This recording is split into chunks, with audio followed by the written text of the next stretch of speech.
সানি technology YouTube চেনেলটোলৈ মই সানি আপোনালোক সকলোকে পুনৰবাৰ স্বাগতম জনাইছোঁ। তো বন্ধু বান্ধৱীসকল, আজি ৰাতিপুৱা আপোনালোকৰ বাবে 9টাকৈ গুৰুত্বপূৰ্ণ খবৰ ওলাই আহিছে। গোটেইকেইটা খবৰে আপোনালোকৰ বাবে বহুতেই গুৰুত্বপূৰ্ণ। তো সম্পূৰ্ণকৈ ভিডিঅ'টো শেষলৈকে স্কিপ নকৰাকৈ চাই থাকক। তো বন্ধু বান্ধৱীসকল, এতিয়ালৈকে যদি ভিডিঅ'টো লাইক কৰা নাই, প্লিজ এটা লাইক কৰিব, ভিডিঅ'টো শ্বেয়াৰ কৰিব আপোনালোকৰ ফ্ৰেণ্ডসকলৰ মাজত। আৰু এতিয়ালৈকে যদি চেনেলটো ছাবস্ক্ৰাইব কৰা নাই, তলত থকা যোনটো ছাবস্ক্ৰাইব বটন আছে তাতে ক্লিক কৰি ছাবস্ক্ৰাইব কৰি ছাইডত থকা যিটো বেল আইকন আছে প্ৰেছ কৰি অল অপশ্যনটো ক্লিক কৰিব। মই যেতিয়া আপোনালোকৰ বাবে এনেকুৱা ধৰণৰ ভিডিঅ'সমূহ দিম তেতিয়া আপোনালোকে সকলোতকৈ ফাৰ্ষ্টত নটিফিকেশ্যনসমূহ পাই থাকিব। বন্ধুসকল, আজিৰ প্ৰথমটো খবৰে হৈছে এটা গুৰুত্বপূৰ্ণ খবৰ। BTRত চৰকাৰ গঠন কৰি আঁচনিৰ দীঘলীয়া তালিকা ঘোষণা মন্ত্ৰী হিমন্ত বিশ্ব শৰ্মাৰ। সুদীৰ্ঘ 17 বছৰৰ পিছত হাগ্ৰামাৰাজ অন্ত পেলাই পৰিৱৰ্তনৰ শ্লোগানেৰে বিজেপি, UPPL, GSPয়ে মিত্ৰতাৰ চৰকাৰ গঠন কৰাৰ পিছতে যোৱাকালি বডুফা নগৰ গ্ৰীণফিল্ডত লক্ষাধিক জনতাৰ উপস্থিতিত প্ৰমোদ বড়োৱে আনুষ্ঠানিকভাৱে শপত গ্ৰহণ কৰে। মুখ্যমন্ত্ৰী সৰ্বানন্দ সোণোৱাল, বিত্তমন্ত্ৰী হিমন্ত বিশ্ব শৰ্মা, সাংসদ নৱশৰণীয়া, সাংসদ ভুৱনেশ্বৰ কলিতা, মন্ত্ৰী ভৱেশ কলিতাকে ধৰি আন বহু বিশিষ্ট অতিথিৰ উপস্থিতিত প্ৰমোদ বড়োক গোপনীয়তাৰ শপত বাক্য পাঠ কৰাই ৰাজ্যৰ মুখ্য সচিব জিষ্ণু বৰুৱাই। ইপিনে শপত গ্ৰহণ অনুষ্ঠানত মন্ত্ৰী হিমন্ত বিশ্ব শৰ্মাই BTRবাসীৰ বাবে দীঘলীয়া আঁচনিৰ তালিকা ঘোষণা কৰে। তেওঁ কয় যে এতিয়াহে প্ৰকৃত গণতন্ত্ৰ ৰাইজে উপভোগ কৰিব। ৰাইজক সেৱা কৰিবলৈকে প্ৰমোদ বড়ো ওলাই আহিছে। সন্দেহ শংকাৰ বীজ আঁতৰাই উন্নয়নৰ যাত্ৰাত সকলোকে অংশীদাৰ হ'বলৈ আহ্বান জনাই সম অধিকাৰ সমমৰ্যাদা প্ৰতিষ্ঠা হ'ব। এমাহৰ ভিতৰতে BTRত 40খন কলেজ, তামোলপুৰত মেডিকেল কলেজ, 2022 চনৰ 1 জানুৱাৰীত কোকৰাঝাৰ মেডিকেল কলেজ মুকলি আদিকে ধৰি বহু উন্নয়নমূলক আঁচনি গ্ৰহণ কৰা হ'ব বুলি মত প্ৰকাশ কৰিছে মন্ত্ৰী হিমন্ত বিশ্ব শৰ্মাই। BTR চুক্তিয়ে নতুন দিগন্তৰ সূচনা কৰিছে বুলি মন্তব্যৰে মন্ত্ৰী হিমন্ত বিশ্ব শৰ্মাই সম্বন্ধৰ সেতু গঢ়াৰ বাবে সকলোকে আহ্বান জনাইছে। BTRৰ মুখ্য কাৰ্যবাহী হিচাপে প্ৰমোদ বড়োৱে গোপনীয়তাৰ শপত বাক্য পাঠ কৰাৰ লগতে UPPLৰ নিৰ্বাচিত সদস্য গোবিন্দ বসুমতাৰীয়ে উপমুখ্য কাৰ্যবাহী হিচাপে বিজেপিৰ পৰা গৌতম দাস আৰু দিগন্ত বড়ো আৰু GSPৰ পৰা ঘনশ্যাম দাসে কাৰ্যবাহী সদস্য হিচাপে শপত বাক্য কৰে। বন্ধুসকল, 2 নম্বৰ খবৰটি হৈছে গো হত্যা বন্ধ কৰাৰ দাবী অনশনত বহিল সত্যৰঞ্জন বৰা। পুনৰ প্ৰতিবাদত নামিছে বিতৰ্কিত নেতা সত্যৰঞ্জন বৰা। গো হত্যা বন্ধ কৰাৰ দাবী উত্থাপন কৰি দেওবাৰৰ পৰা প্ৰতিবাদ সাব্যস্ত কৰে উগ্ৰ হিন্দুত্ববাদী নেতা সত্যৰঞ্জন বৰাই। গো হত্যা বন্ধ কৰা, অবৈধ গো বিক্ৰী বন্ধ কৰা, গো মাফিয়াক গ্ৰেপ্তাৰ কৰাকে আদি কৰি বিভিন্ন দাবী উত্থাপন কৰি দেওবাৰৰ পৰা অনশন কাৰ্যসূচী ৰূপায়ণ কৰি আহিছে। নেতাগৰাকীয়ে অভিযোগ উত্থাপন কৰি কয় যে ৰাজ্যত গৰুৰ চিণ্ডিকেট বৃদ্ধি হৈছে। সাংসদ বদৰুদ্দিন আজমলৰ বিৰুদ্ধেও মন্তব্য কৰে নেতাগৰাকীয়ে। বন্ধুসকল, 3 নম্বৰ খবৰটি হৈছে কংগ্ৰেছ হ'ল পুৰণা VCD, এতিয়া হৈছে পেনড্ৰাইভৰ যুগ, আঙুৰলতা ডেকাৰ মন্তব্য। তিৱা সাজেৰে সাজি কাচি বটদ্ৰৱা সমষ্টিত বিধায়িকা আঙুৰলতা ডেকা, পিছে নাসাজিবই বা কিয়? তিৱা নিৰ্বাচনী প্ৰচাৰ অভিযানত গীতে মাতে বিধায়িকা আঙুৰলতা ডেকা। অহা 17 ডিচেম্বৰত অনুষ্ঠিত হ'বলগীয়া তিৱা স্বায়ত্তশাসিত পৰিষদৰ নিৰ্বাচনক লৈ তৎপৰতা বৃদ্ধি পাইছে ৰাজনৈতিক দলসমূহৰ মাজত। সকলোৱে নিজৰ নিজৰ পাৰদৰ্শিতা আৰু কলা কৌশলীৰে ৰাইজৰ মন মোহিত কৰাত ব্যস্ত হৈ পৰিছে। বটদ্ৰৱা সমষ্টিৰ 19 নং বৰজিলাত তিৱা স্বায়ত্ত পৰিষদৰ অগপ দলৰ প্ৰাৰ্থী চম্পেশ্বৰ বৰদলৈৰ হৈ নিৰ্বাচনী প্ৰচাৰ চলাই গা সজোৱাত বিধায়িকা ডেকাই সংবাদ মাধ্যমৰ আগত কয় যে কংগ্ৰেছ হ'ল পুৰণা VCD, এতিয়া হৈছে পেনড্ৰাইভৰ যুগ, সেয়ে এতিয়া VCDৰ কাম নাই। BTR নিৰ্বাচনী হওক বা তিৱা পৰিষদৰ নিৰ্বাচনী হওক, বিধায়িকা আঙুৰলতা ডেকাই নিৰ্বাচনী প্ৰচাৰত গীত নৃত্যৰে প্ৰচাৰ চলাই চৰ্চালৈ আহিছে। বন্ধুসকল, 4 নম্বৰ খবৰটি হৈছে তিৱা স্বায়ত্তশাসিত পৰিষদৰ নিৰ্বাচন, কামৰূপ মেট্ৰত 3 দিন ড্ৰাই ডে ঘোষণা। তিৱা স্বায়ত্তশাসিত পৰিষদৰ নিৰ্বাচন সন্মুখত অহা 17 ডিচেম্বৰ অৰ্থাৎ বৃহস্পতিবাৰে তিৱা স্বায়ত্তশাসিত পৰিষদৰ নিৰ্বাচনৰ ভোটগ্ৰহণ পৰ্ব আৰম্ভ হ'ব। এই নিৰ্বাচনৰ প্ৰতি লক্ষ্য ৰাখিয়েই কামৰূপ মেট্ৰ প্ৰশাসনে সুৰা বিপণী বন্ধ ৰখাৰ সিদ্ধান্ত লৈছে। জিলাখনৰ একাংশ স্থানত অহা 17, 16 আৰু 19 ডিচেম্বৰত বন্ধ থাকিব সুৰা বিপণীসমূহ। খানাপাৰা উৰণীয়া সেতুৰ পৰা খেত্ৰী পাইনিখাইটি ৰেলৱে ক্ৰছিঙৰ পৰা মৰিগাঁও জিলা সীমান্তলৈ যিবোৰ এলেকা কামৰূপ মেট্ৰৰ অন্তৰ্গত সেই স্থানসমূহৰ কোনো সুৰাৰ বিপণী খুলিব নোৱাৰিব। উল্লেখ্য যে 19 ডিচেম্বৰত তিৱা স্বায়ত্তশাসিত পৰিষদৰ নিৰ্বাচনৰ ভোটগ্ৰহণ হ'ব। বন্ধু বান্ধৱীসকল, 5 নম্বৰ খবৰটি হৈছে এটা গুৰুত্বপূৰ্ণ খবৰ, এটা টেকন'লজি খবৰ আপোনালোকৰ বাবে লৈ আহিছোঁ। আপোনাৰ মোবাইলৰ বেটাৰীটোৰ চাৰ্জ সোনকালে শেষ হয় নেকি? আজিকালি সকলোৱে মোবাইল ফোন ব্যৱহাৰ কৰে, সেইকাৰণে এই খবৰটো আপোনালোকৰ বাবে খুবেই গুৰুত্বপূৰ্ণ। সম্পূৰ্ণকৈ খবৰটো ভালদৰে আপোনালোকে শুনি যাব। আপুনি আপোনাৰ মোবাইলৰ 4টা ছেটিং আপুনি সলনি কৰিব লাগিব, তেতিয়া আপোনালোকৰ মোবাইলৰ চাৰ্জ সোনকালে শেষ নহয়। যদি আপোনাৰ ফোনৰ বেটাৰী যথেষ্ট দ্ৰুততাৰে শেষ হোৱাৰ কেইবাটাও কাৰণ থাকিব পাৰে, বেটাৰী সংৰক্ষণ কৰিবলৈ কি কি পদ্ধতি চেষ্টা কৰিব লাগে জানো আহক। স্মাৰ্টফোনে আমাৰ জীৱন সহজ কৰি তুলিছে, কিন্তু যেতিয়াই ফোনটো অলপ ডাঙৰ হ'বলৈ আৰম্ভ কৰে, ই বেটাৰীৰ সমস্যা হ'বলৈ আৰম্ভ কৰে। উচ্চ কাৰ্যকলাপৰ বাবে ফোনৰ এপে দ্ৰুততাৰে বেটাৰী সেৱন কৰে, কিন্তু কেতিয়াবা আমি ফোনত একো নকৰোঁ, তথাপিও ফোনৰ বেটাৰী অতি দ্ৰুততাৰে শেষ হয়। যদি আপোনাৰ এনে হয়, তাৰ কেইবাটাও কাৰণ থাকিব পাৰে। বন্ধু-বান্ধৱীসকল, 1 নম্বৰৰ পইণ্টটি হৈছে বেকগ্ৰাউণ্ড এপসমূহ তৎক্ষণাত বন্ধ কৰক।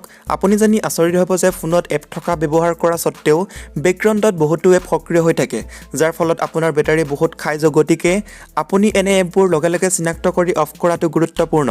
প্ৰথমতে আপুনি আপোনাৰ ফোনৰ ছেটিংছলৈ যাব লাগিব, তাৰপিছত বেটাৰী ইউজ বিকল্পলৈ যাওক। ইয়াত আপুনি জানিব পাৰিব যে কোনটো এপে বেটাৰী ব্যৱহাৰ কৰি আছে। এপটো বন্ধ কৰিবলৈ ফৰ্চ ষ্টপ কৰিব পাৰে, নহ'লে প্ৰয়োজন নহ'লে আপুনি এপটো আনইনষ্টল কৰিব পাৰে। 2 নম্বৰতে প্ৰয়োজন নহ'লে লোকেশ্যন অন কৰিব।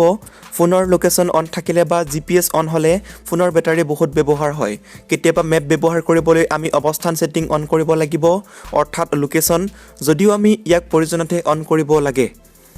3 নম্বৰতে ব্ৰাইটনেছ কম ৰাখক। ফোনটোৰ ব্ৰাইটনেছ কম ৰাখিলে বহুতো সুবিধা আছে, যাৰ এটা হৈছে বেটাৰী সংৰক্ষণ হয়। ফোনৰ ব্ৰাইটনেছ অত্যাধিক হ'লে ফোনৰ বেটাৰী বহুত ব্যৱহাৰ হয়। ই চকুৰ ক্ষতিও কৰে। অধিক গুৰুত্বপূৰ্ণভাৱে বেছিভাগ ফোনত এতিয়া ডাৰ্ক মোড আছে। এটা অপশ্যন আহিছে, যোনবিলাক নতুন ফোন হয়, নতুন ফোনবিলাকত এটা অপশ্যন আহিছে ডাৰ্ক মোড, ওপৰৰ চাৰ্টখনতে আছে। সেইটো আপোনালোকে প্ৰায়পক্ষত অন ৰাখিব, তেতিয়া আপোনালোকৰ বেটাৰীটো সোনকালে শেষ হৈ নাযায়, যি বেটাৰী সংৰক্ষণ কৰাত সহায় কৰে। 4 নম্বৰতে স্ক্ৰীন টাইম ছেট কৰক। সময়ৰ ওপৰত স্মাৰ্টফোনৰ স্ক্ৰীন টাইম হৈছে ফোনৰ বেটাৰী সংৰক্ষণ কৰাত এক গুৰুত্বপূৰ্ণ ভূমিকা। বেটাৰী বেকআপ কম কৰিও বৃদ্ধি কৰিব পৰা হয়। 10 পৰা 15 ছেকেণ্ডৰ স্ক্ৰীনৰ সময়সীমা ৰখা ভাল, যাতে আপুনি 10 বা 15 ছেকেণ্ডৰ বাবে ফোনত কোনো কাৰ্যকলাপ নকৰাৰ লগে লগে স্ক্ৰীনখন অফ হ'ব। ই আপোনাৰ ফোনৰ বেটাৰীও সংৰক্ষণ কৰিব। বন্ধুসকল, 6 নম্বৰ খবৰটি হৈছে তিৱা পৰিষদ নিৰ্বাচনী সভাত প্ৰায় 2000 কংগ্ৰেছ কৰ্মীৰ বিজেপিত যোগদান। তিৱা পৰিষদৰ নিৰ্বাচনী প্ৰচাৰৰ অন্তিম দিনত কংগ্ৰেছ শিবিৰত মুখ্য আঘাত। মন্ত্ৰী পীয়ুষ হাজৰিকাৰ উপস্থিতিত প্ৰদ্যুৎ বৰদলৈৰ ঘনিষ্ঠ কংগ্ৰেছ নেতা তথা তিৱা পৰিষদৰ প্ৰাক্তন উপ মুখ্য কাৰ্যবাহী বাবুল পাটৰ সহ 2000 কংগ্ৰেছ কৰ্মীৰ বিজেপিত যোগদান। কংগ্ৰেছৰ হোৱা কামোৰা ৰাজনীতিৰ বিৰোধিতা কৰি বিজেপি চৰকাৰৰ কল্যাণকামী কামৰ প্ৰতি আকৰ্ষিত হৈ বিজেপি দলত যোগদান কৰিছোঁ বুলি মন্তব্য বাবুল পাটৰৰ। আনহাতে মন্ত্ৰী পীয়ুষ হাজৰিকাই কয় যে বাবুল পাটৰ আগমনে বিজেপি দলটোক শক্তিশালী কৰিব। বন্ধুসকল, 7 নম্বৰ খবৰটি হৈছে BTCত AIUDFৰ লগত মিত্ৰতা হোৱা নাছিল, বুজাবুজিহে হৈছিল। ৰিপুণ বৰাৰ মন্তব্য। বড়োলেণ্ড টেৰিটৰিয়েল কাউন্সিল চমুকে BTCৰ নিৰ্বাচনত AIUDFৰ দলৰ সৈতে মিত্ৰতা কৰিও কোনো লাভ নহ'ল কংগ্ৰেছ দলৰ। এই নিৰ্বাচনত মুখ ঠেকেচা খোৱাৰ পিছত এই সুৰ সলনি হৈছে ৰিপুণ বৰাৰ। আজমলৰ হেলিকপ্টাৰত উঠি নিৰ্বাচনী প্ৰচাৰ চলোৱা প্ৰদেশ কংগ্ৰেছৰ সভাপতি ৰিপুণ বৰাৰ মতে AIUDF দলৰ সৈতে কোনো কালেই কংগ্ৰেছৰ মিত্ৰতা হোৱা নাছিল, মাত্ৰ স্থানীয়ভাৱে বুজাবুজিহে হৈছিল। আগন্তুক বিধানসভা নিৰ্বাচনত দলৰ হাইকমাণ্ডে আলোচনা মৰ্মেহে মিত্ৰতাৰ সিদ্ধান্ত ল'ব। উল্লেখ্য যে আজি তিৱা স্বায়ত্তশাসিত পৰিষদৰ নিৰ্বাচনত কাকিত দলীয় প্ৰাৰ্থীৰ হৈ প্ৰচাৰ চলোৱাৰ বাবে যোৱাৰ সময়তে হোজাইৰ কপাহবাৰীত সাংবাদিকৰ আগত এই মন্তব্য কৰে ৰিপুণ বৰাই। BTCৰ নিৰ্বাচনত ৰাইজে কংগ্ৰেছক ভোট নিদিয়াৰ কাৰণ সন্দৰ্ভত প্ৰদেশ কংগ্ৰেছৰ সভাপতিগৰাকীয়ে কয় যে তাত কংগ্ৰেছ AIUDFৰ মিত্ৰতাক লৈ ৰাইজে ভোটদান নকৰাটো কথাটো মানি ল'ব নোৱাৰি। তাত পূৰ্বে বহুবাৰ গোষ্ঠীগত সংঘৰ্ষ হৈ গৈছে। এনে ঘটনাৰ পুনৰাবৃত্তি ৰোধৰ উদ্দেশ্য তথা নিজৰ ভৱিষ্যত সুৰক্ষাৰ বাবে BTCত সংখ্যালঘু ৰাইজে UPPL আৰু BPFক ভোটদান কৰিছে।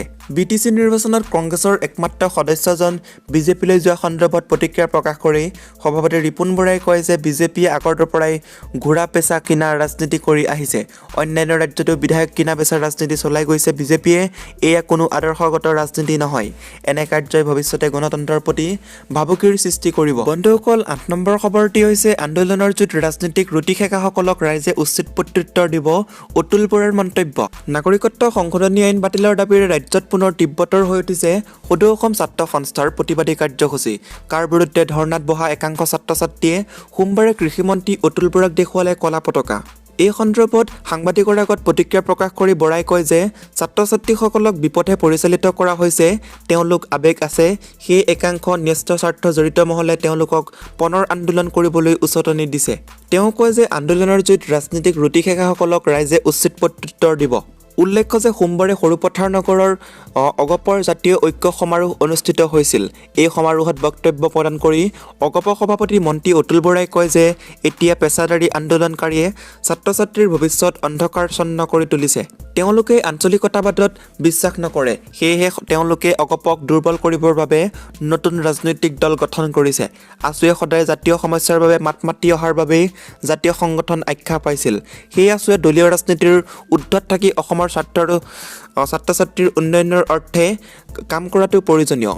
তেওঁ কয় যে কোনো অপশক্তিয়ে ছাত্ৰ ছাত্ৰীসকলক বিপথে পৰিচালিত কৰিছে। লগতে অতুল বৰাই কয় যে নাগৰিকত্ব সংশোধনী আইনৰ বিৰুদ্ধে ৰাজপথত আন্দোলন কৰি বাতিল কৰিব নোৱাৰি। এই আইন বাতিল কৰাবলৈ ন্যায়ালয়ে শেষ ভৰসা বুলি মন্তব্য কৰে। বন্ধুসকল, ৯ নম্বৰ খবৰটি হৈছে শপত গ্ৰহণৰ পিছত কি ক'লে নতুন BTC প্ৰধান প্ৰমোদ বড়োৱে। নতুন BTC প্ৰধান প্ৰমোদ বড়োৱে আজি শপত গ্ৰহণৰ পিছত সংবাদ মাধ্যমৰ আগত কয়, BTRত মোৰ নিচিনাকৈ হাজাৰ হাজাৰ যুৱক কষ্টত আছে। ইয়াৰ বাবে দায়ী যুৱকসকল নাইবা তেওঁলোকৰ পিতৃ মাতৃসকল নহয়। আজিও হাজাৰ হাজাৰ ছাত্ৰ ছাত্ৰী আছে যিয়ে ভালকৈ পঢ়িবলৈ সুযোগ লাভ নকৰে, ভালকৈ খাবলৈ বা কিবা এটা কৰিবলৈ পিন্ধিবলৈ নাপায়, যাৰ মাজত ময়ো এজন আছিলোঁ, যাৰ বাবে আজি মোৰ অন্তৰাত্মাই সকলোকে সেৱা কৰিবলৈ কৈছে। জন্ম মানুহৰ নিচিনাকৈ পাইছোঁ যদিও যিটো মৰ্যাদা পাব লাগে সেয়া পাবলৈ সক্ষম হোৱা নাই। বহুতেই ভাল খাদ্য, ভাল চিকিৎসা, ভাল এটা পৰিৱেশত থাকিবলৈ নাপায়। তেনে লাখ লাখ জনসাধাৰণৰ আমাৰ অঞ্চলত আছে। এনে সকলো পৰিয়াল ছাত্ৰ ছাত্ৰীৰ কোনোবা এজন মই বুলি ভাবোঁ।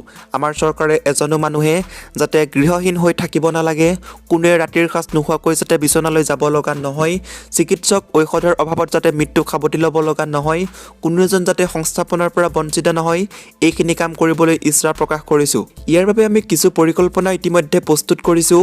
নিৰ্বাচনৰ সময়ত আমি কৈছিলোঁ প্ৰতি বছৰে 1 লাখকৈ 5টা বছৰত আমি 5 লাখক সংস্থাপন দিম। এইবোৰ কাম আমি এতিয়া হাতত ল'ম। অহা সপ্তাহৰ পৰা সকলো জনগোষ্ঠীক মাতি আমি আলোচনা কৰিম, যাতে আমি জানিব পাৰোঁ যে জাতি জনগোষ্ঠীসমূহৰ কি কি সমস্যা আছে। যিটো কাম আমি কৰিব নোৱাৰোঁ সেই কামটো আমি ৰাজ্য বা কেন্দ্ৰীয় চৰকাৰলৈ প্ৰেৰণ কৰিম। আমি বিচাৰিছোঁ এই অঞ্চলৰ সকলো জনসাধাৰণক শান্তি আৰু সুখেৰে থাকক, কোনো ভাষা সংস্কৃতি যাতে এলাগী নহয় তাৰ বাবে চেষ্টা কৰিম।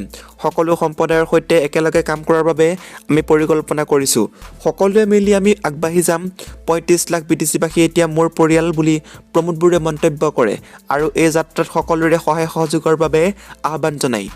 বন্ধুসকল, 10 নম্বৰ খবৰটি হৈছে মহানগৰীত বন্ধ অ'লা উবেৰ, কেতিয়ালৈ আকৌ আৰম্ভ হ'ব এই সেৱাসমূহ। মহানগৰত বন্ধ অ'লা উবেৰ ৰেপিড' সেৱা। বাহিৰাগত কোম্পানীয়ে এক প্ৰকাৰ লুণ্ঠন কৰি মাধমাৰ মাৰিছে নিবনুৱা অ'লা উবেৰ ৰেপিড' চালকসকলক। আজি পুৱা 5 বজাৰ পৰা মহানগৰ ৰেপিড' চালকে বন্ধ কৰিছে ৰেপিড' সেৱা। এই চালকসকলৰ অভিযোগ অনুসৰি 15ৰ পৰা 30 হাজাৰ পৰ্যন্ত নিবনুৱা সংস্থাপিত হৈ থকা এই সেৱাৰ লগতে জড়িত কোম্পানীসমূহে অত্যাধিক হাৰত কমিছন লোৱাৰ বাবে এক প্ৰকাৰ লোকচানৰ সন্মুখীন হয় চালকসকল। দীৰ্ঘদিনে ইনচেন্টিভৰ লগত যাৱতীয় সেৱাসমূহৰ কোনো ধৰণৰ প্ৰাপ্য নিদিয়া অভিযোগ কোম্পানীৰ বিৰুদ্ধে। বাইক, টেক্সি, যাত্ৰী ভাড়া বৃদ্ধি কৰা কৰ্তৃপক্ষই চালকসকলৰ পৰা অধিক পইচা কটা বন্ধ কৰা, লকডাউন ক্ষতিগ্ৰস্ত প্ৰতিজন চালকৰ পৰিয়ালক আৰ্থিক সাহায্য প্ৰদান, চালকসকলক ইনচেন্টিভ প্ৰদান কৰা, যাত্ৰীক পিক আপ কৰা দূৰত্ব 1 কিলোমিটাৰ পৰ্যন্ত হ্ৰাস কৰা ইত্যাদি দাবীৰে বন্ধ কৰিছে এই সেৱা। অনাগত সময়ত কোম্পানীৰ কৰ্তৃপক্ষই এই দাবী মানি নল'লে সম্পূৰ্ণৰূপে এই সেৱা বন্ধ কৰি দিয়া হুংকাৰ চালকসকলৰ। বন্ধুসকল, 11 নম্বৰ খবৰটি হৈছে বিৰোধীসকলে ভ্ৰমিত কৰিছে কৃষকসকলক, তেওঁলোকৰ সকলো চিন্তা দূৰ কৰা হ'ব, মোদীৰ মন্তব্য। দেশত এতিয়াও অব্যাহত আছে কৃষি আইন বিৰোধী আন্দোলন। ইয়াৰ মাজতে আজি গুজৰাটৰ প্ৰধানমন্ত্ৰী নৰেন্দ্ৰ মোদীয়ে এই আইন সন্দৰ্ভত মন্তব্য প্ৰকাশ কৰে। বিৰোধী নেতাক কটাক্ষ কৰি মন্তব্য কৰা দেখা যায় প্ৰধানমন্ত্ৰীগৰাকীয়ে। মোদীয়ে কয়, কৃষকসকলক ভ্ৰমিত কৰাৰ ষড়যন্ত্ৰ চলি আছে। তেওঁলোকক শংকিত কৰা হৈছে যে নতুন কৃষি আইন সংশোধনৰ পিছত তেওঁলোকৰ মাটি এনে অধিগ্ৰহণ কৰি ল'ব। আপুনি নিজে কওক, কোনো গাখীৰ বেপাৰী মালিকৰ পৰা গাখীৰ আনিব গ'লে গৰুটোকো লৈ যায় নেকি? মোদীয়ে লগতে কয়, বহু বছৰ ধৰি কৃষি সংশোধনৰ দাবী উত্থাপিত হৈ আহিছে। বহু কৃষক সংগঠনে দাবী কৰি আহিছে যে উৎপাদিত সামগ্ৰী যিকোনো ঠাইতে বিক্ৰী কৰিব পৰা বিকল্প থাকিব লাগে। কিন্তু এতিয়া বহু বিৰোধীয়ে কৃষকসকলক মিছা কথা কৈ ভ্ৰমিত কৰি আহিছে। কৃষকসকলৰ লগত আলোচনা কৰিবলৈ চৰকাৰ সদায় সাজু থকাৰ কথা উল্লেখ কৰি মোদীয়ে কয় যে কৃষকসকলক 24 ঘণ্টাই সহায় কৰিবলৈ চৰকাৰ সাজু। বন্ধুসকল 12 নম্বৰ শেহতীয়া খবৰটি হৈছে ছাত্ৰ-ছাত্ৰীয়ে প্ৰতিমাহে লাভ কৰিব 2000কৈ টকা, চৰকাৰক নিৰ্দেশ উচ্চতম ন্যায়ালয়ৰ। মঙলবাৰে দেশৰ উচ্চতম ন্যায়ালয়ে এক আকৰ্ষণীয় পদক্ষেপ গ্ৰহণ কৰে, যাৰ অধীনত প্ৰতিগৰাকী ছাত্ৰ-ছাত্ৰীয়ে লাভ কৰিব মাহিলী 2000কৈ টকা। চাইল্ড কেয়াৰ ইনষ্টিটিউট চমুকে চাইল্ড কেয়াৰ ইনষ্টিটিউট CCIৰ ছাত্ৰ-ছাত্ৰীসকলৰ বাবে এই পদক্ষেপ গ্ৰহণ কৰে উচ্চতম ন্যায়ালয়ে। উচ্চতম ন্যায়ালয়ে দেশৰ প্ৰতিখন ৰাজ্যলৈ নিৰ্দেশ জাৰি কৰে যে প্ৰতিগৰাকী ছাত্ৰ-ছাত্ৰীয়ে মাহিলী অধ্যয়নৰ নামত 2000 টকাকৈ দিয়া হ'ব, যিসকলে প্ৰথমে চাইল্ড কেয়াৰ ইনষ্টিটিউট আছিল আৰু COVID-19ৰ সময়ছোৱাত পৰিয়ালৰ লোকক উভতাই দিয়া হৈছিল। ইয়াৰ লগতে দেশৰ সৰ্বোচ্চ ন্যায়ালয়ে এয়াও নিৰ্দেশ কৰে যে 1 মাহৰ ভিতৰত অনলাইন ক্লাছৰ বাবে প্ৰয়োজনীয় সকলো সা-সৰঞ্জাম উপলব্ধ কৰিব লাগিব। ন্যায়াধীশ এল নাগেশ্বৰ ৰায়ে কয় যে ৰাজ্যই নিশ্চিত থাকিব যে নিযুক্তি দিয়া শিক্ষক-শিক্ষয়িত্ৰীসকল এই ছাত্ৰ-ছাত্ৰীসকলক পঢ়াবৰ বাবে উপলব্ধ হয়। উল্লেখ্য যে চাইল্ড কেয়াৰ ইনষ্টিটিউট 2,27,518 জন ছাত্ৰ-ছাত্ৰী আছিল, কিন্তু কৰোনাৰ সংকটৰ সময়ছোৱাত 1,45,788 জন নিজৰ পৰিয়ালৰ ওচৰত উভতাই দিয়া হয়। বন্ধু-বান্ধৱীসকল, আজিৰ এই ভিডিঅ'টোৰ মাধ্যমেৰে আপোনালোকক বহুকেইটা গুৰুত্বপূৰ্ণ খবৰ দিব চেষ্টা কৰিলোঁ। যদি খবৰকেইটা শুনি ভাল লাগিছে লাইক কৰিব, শ্বেয়াৰ কৰিব, চেনেলটো ছাবস্ক্ৰাইব কৰি ছাইডত থকা যিটো বেল আইকন আছে প্ৰেছ কৰি অল অপশ্যনটো ক্লিক কৰিব একেবাৰে নাপাহৰিব এনেকুৱা ধৰণৰ ৰেগুলাৰ খবৰসমূহ পাই থাকিবলৈ। তো বন্ধু-বান্ধৱীসকল, আজি বাই বাই, আকৌ নেক্সট ভিডিঅ'ত লগ পাম। জয় আই অসম।